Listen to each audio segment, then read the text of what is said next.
welcome my right honourable friend's statement. Could she elaborate further how this visit and the discussions she has started are not just consistent with, but are a vital part of the government's approach to China?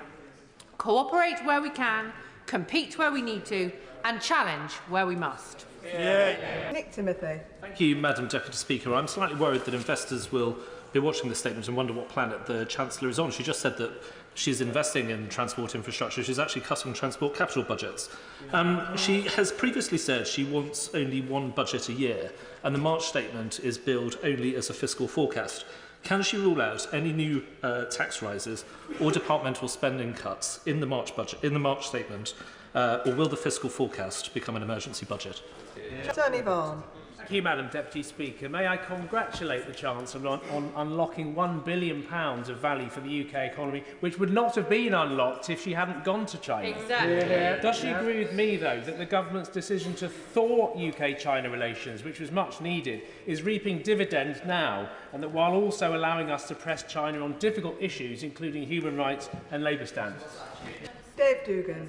Thank you, Madam Deputy Speaker. It's beyond parody that His Majesty's Chancellor would go and throw herself at the mercy of the Chinese government and come back with £600 million over 5 years in revenue. Is she aware that £600 million in revenue is less than 1/90th of HSBC's annual profit? This is what she's holding up as a major achievement by the Treasury on their trade mission. But in answer to my right honourable friend from Aberdeen South, who very reasonably asked when, not if, when her fiscal rules are breached, which will she do? Increase borrowing, raise taxes or cut spending? Not over 5 years, this year. Deirdre Costigan. Thank you, Madam Deputy Speaker. Would the Chancellor confirm that for her, growth must always go hand in hand with economic security, a lesson that the previous Conservative government refused to learn when they left 85% of us dependent on expensive foreign gas to heat our homes this winter? Harriet Cross. Thank you, Madam Deputy Speaker. The Chancellor referred to safeguarding national security in her statement, which I welcome, but this must include energy security. Yet her changes to the energy profits levy, removing investment allowances and not permitting new licences at a time when we are still reliant on oil and gas, not only undermines our energy security, but it is also dwarfing the £600 million that she has brought back from China with the £12 billion of tax revenues that will be lost from the sector.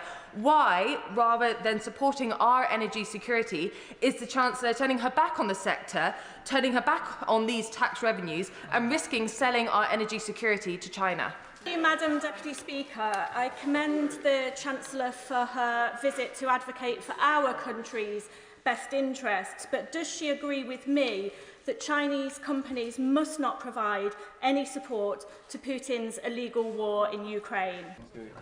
Did the Chancellor raise any concerns, or indeed does she have any concerns, about the Confucius Institute, the Chinese government-backed operation across the United Kingdom? Did she raise any concerns about that? And in respect of Jimmy Lai, what answer did she get? Ben Coleman.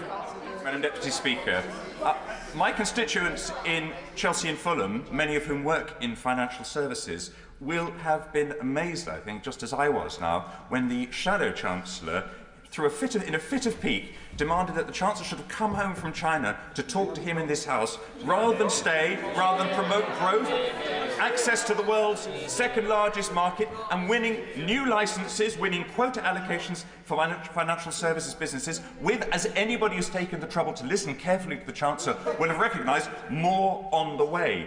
So what does the Chancellor think the city and the banks that accompanied her would have preferred in the long-term interests of this country? Stay in China to win for this country, or come home to satisfy the Shadow Chancellor's fit of pique? Ben Spencer. Thank you, Madam Deputy Speaker.